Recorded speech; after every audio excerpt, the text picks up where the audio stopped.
નમસ્કાર, સંદેશ ન્યૂઝના ડિજિટલ પ્લેટફોર્મમાં આપનું સ્વાગત છે અને હું છું આપની સાથે માલવી. જો તમે તમારી ફેમિલી સાથે થિયેટરમાં મૂવી જોવા જાઓ છો તો તમે પોપકોર્નની મજા તો ચોક્કસથી લેતા જ હશો, પરંતુ હવે આ મજા તમને મોંઘી પડશે.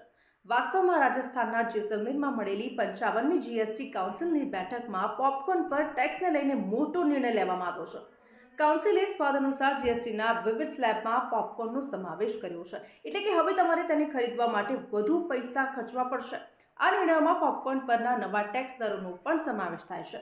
કાઉન્સિલ પોપકોર્ન પર માત્ર એક નહીં પરંતુ 3 પ્રકારના જીએસટી દરો લાદવા માટે સંમત થઈ ચૂકી છે, જે બજારમાં ઉપલબ્ધ તેના ફ્લેવર પ્રમાણે હશે. આ સાથે જ આ બેઠકમાં પોપકોર્ન પર જીએસટી લાદવાની દરખાસ્ત પર સહમતિ સધાઈ છે અને તેને તૈયાર પોપકોર્ન પર ટેક્સના દરો અંગેની સંપૂર્ણ ડિટેલ્સ પણ જાહેર કરવામાં આવી છે. એટલે કે જો તમે આ પોપકોર્ન ખરીદો છો તો પોપકોર્ન સામાન્ય સોલ્ટ અને મસાલાથી તૈયાર કરવામાં આવે છે અને તેને પેક અને લેબલ કરવામાં નથી આવતું, તો તેના પર 5% જેટલો ટેક્સ લાગશે.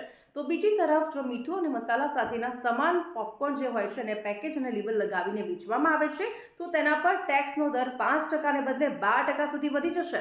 એટલું જ નહીં, જો આપણે ખાંડના સ્વાદવાળા એટલે કે શુગરવાળા પોપકોર્ન વિશે વાત કરીએ તો તેને ખરીદવાથી તમારા કિસ્સામાં સૌથી વધુ ખર્ચ થશે.